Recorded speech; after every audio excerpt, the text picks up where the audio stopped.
देख रहे हैं इंडिया का नंबर 1 चैनल नव भारत प्राइम न्यूज, सबसे तेज सबसे आगे। मथुरा के रिफाइनरी थाना क्षेत्र में एक 78 वर्षीय बुजुर्ग के साथ मारपीट और उन्हें नाबालिग से दुष्कर्म के झूठे मुकदमे में फंसाने का आरोप लगाते हुए वरिष्ठ पुलिस अधीक्षक से शिकायत की गई। शिकायतकर्ता योगेश वासने निवासी साउथ सिटी पुष्पांजलि ने पड़ोसी भरत सिसोदिया, उनकी किराएदार उषा देवी और अन्य लोगों पर साजिश के तहत पिता विशंबर दयाल के साथ मारपीट करने व नाबालिग से दुष्कर्म के झूठे आरोप में फंसाने का आरोप लगाया है। शिकायत के मुताबिक 15 अगस्त 2026 को दोपहर करीब 3 बजे विशंबर दयाल पार्क में हनुमान जी की मूर्ति के पास बने चबूतरे पर बैठे थे। आरोप है कि इसी दौरान भरत सिसोदिया, उषा देवी और अन्य महिलाओं ने उनके साथ लाठी डंडों से मारपीट की। इसके बाद उनके खिलाफ रिफाइनरी थाने में 376 व 3/4 पॉक्सो में मुकदमा दर्ज कराकर उन्हें बंद करा दिया गया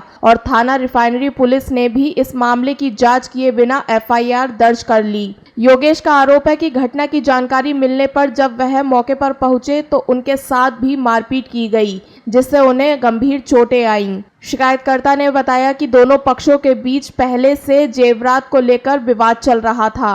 उन्होंने वरिष्ठ पुलिस अधीक्षक से मामले की स्वतंत्र और निष्पक्ष जांच कराने, पिता को मुकदमे से बाहर कराने तथा आरोपियों के खिलाफ कार्यवाही की मांग की है। आपका? मेरा नाम योगेश वासने है। मैं साउथ सिटी भगवान नगर टाउनशिप थाना रिफाइनरी में रहता हूँ। मेरे पड़ोसी भरत सिसोदिया से 2-3 साल से झगड़ा चल रहा है। उसी के झगड़े की रंजिश के तहत मेरे पिताजी पर उसने 376 मुकदमा लगवा दिया थाना रिफाइनरी से, जिसमें कि मेरे पिताजी की उम्र लगभग 80 साल के करीब है और मुझ पर और मेरे परिवार पर दबाव बनाने के लिए ये सारा मुकदमा झूठा कायम किया गया है। किस बात को लेकर आपका दोनों का झगड़ा था? मेरा झगड़ा ये है कि मेरा उसके पास भरत सिसोदिया के पास पर लगभग 5 लाख रुपए के करीब का सोना रखा हुआ था, गोल्ड रखा हुआ था। उसको उसने दाबने की मतलब सोच लड़ने जो गोल्ड आपने जो गिरवी रखा है, गिरवी नहीं रखा, दोस्ती में रखा हुआ था। अच्छा, सेफ्टी के लिए दोस्ती में रखा उसके हुआ कुछ आपके पास बिल है?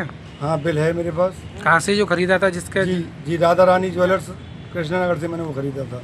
अच्छा, कि अब क्या स्थिति है? अब यहाँ एप्लीकेशन देने आए, क्या कहेंगे इसको? मैं ये एप्लीकेशन देने आया हूँ और कप्तान साहब से गुजारिश करने आया हूँ कि मेरे पिताजी के साथ न्याय किया जाए। कितनी एज है उनकी और क्या उनको भी कोई बीमारियाँ, कोई ऐसी चीज़ है? हाँ, मेरे पिताजी की उम्र लगभग 80 साल है। उनको हार्ट की बीमारी है और सांस लेने में उनको बहुत दिक्कत होती है। जो आरोप लगाए गए हैं, क्या वो मेडिकल रिपोर्ट में हुए हैं कुछ? नहीं, कोई मेडिकल वगैरह कुछ नहीं हुआ उसका, सब निराधार है, सत्य है। अभी क्या स्थिति है आपकी?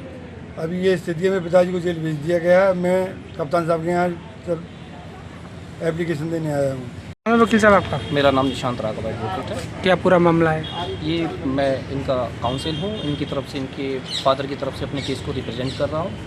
अब देन यहाँ समझने वाली बात ये है कि एक केस इनके फादर के खिलाफ एक FIR रजिस्टर्ड हुई, FIR नंबर 241/2026 थाना रिफाइनरी पर, और एलिगेशन इनके फादर पर जो लगाए गए पॉक्सो और बलात्कार के केस की। अब इन केसेस में पुलिस के द्वारा रिमांड कर दी गई। रिमांड करने के बाद एक बात समझिए, पुलिस ने जो रिमांड की, अब जो पुलिस ने रिमांड की, पुलिस ने पहली तो बात तो इसमें ना पूरे प्रॉपर इन्वेस्टिगेशन की।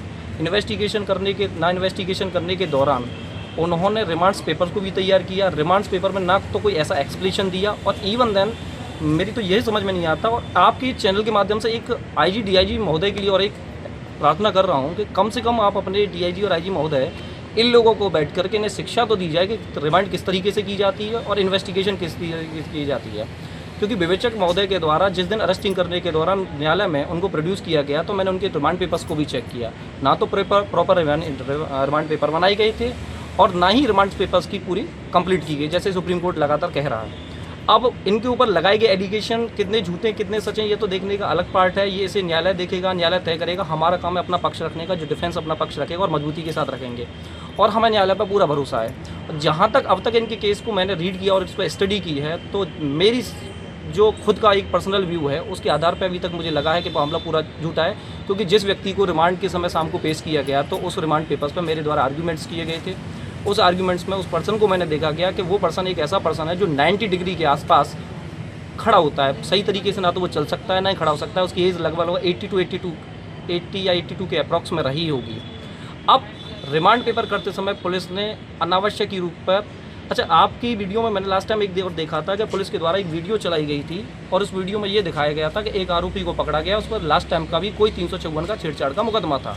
अब पुलिस के द्वारा अरेस्ट करके किसी भी एक्यूज्ड को, किसी भी पर्सन को दिखा दिया गया कि ये फलाना आरोपी और इसके ऊपर कोई फलाना केस पहला विचाराधीन है, लेकिन पुलिस के द्वारा अपनी वीडियो में ये नहीं बताया गया कि जिस मुकदमे को उस व्यक्ति के अगेंस्ट रजिस्टर्ड किया गया था वही उसी थाने के द्वारा इन्वेस्टिगेशन दौरान करने के बाद उसमें एफआईआर लगा दी गई थी, उसे निर्दोष पाया गया था।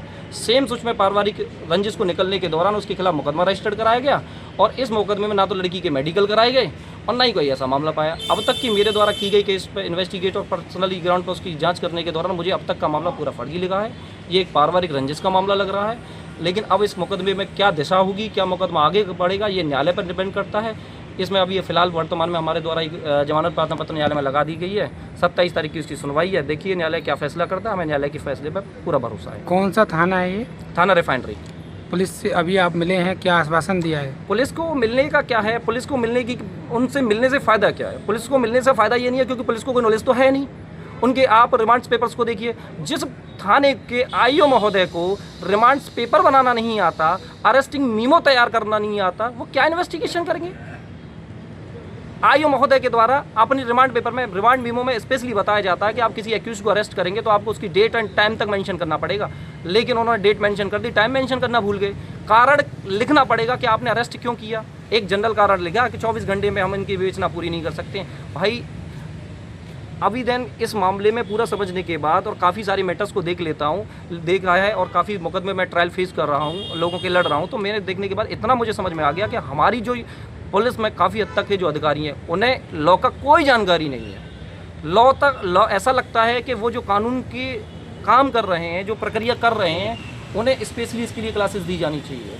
किस तरीके से पेपर्स तैयार होने चाहिए, किस तरीके से इन्वेस्टिगेशन की जानी चाहिए, क्या पार्ट इन्वेस्टिगेशन में आनी चाहिए, ये सारी चीज़ें आनी वो उनका नहीं है। अब देखें तो उस लड़की के द्वारा, उसकी माताजी के द्वारा एफआईआर रजिस्टर कराई गई थी। एफआईआर का वर्जन अलग था। लड़की के द्वारा 161 के स्टेटमेंट जो रिकॉर्ड कराए गए थे, जिन्हें आप बदलकर बीएनएसएस के तहत 180 कर दिया गया, उसमें उसके स्टेटमेंट अलग रहे हैं। लड़की का कोई मेडिकल नहीं हुआ, पुलिस के द्वारा अरेस्टिंग की गई है, उसमें अरेस्टिंग मीमो पूरा प्रॉपर नहीं तैयार किया गया, अरेस्टिंग के पेपर प्रिपेयर तैयार नहीं किए गए, रिमांड पेपर प्रिपेयर तैयार नहीं किए गए। तो पूरा का पूरा समझ में आ रहा है, यहाँ तक देखने पा रहा है कि रिपोर्टकर्ता के लेकर के पुलिस आपस में कंक्लूड की हुई है और उसी आधार पर आप उनको अनावश्यक तरीके से जेल भेज दिया गया।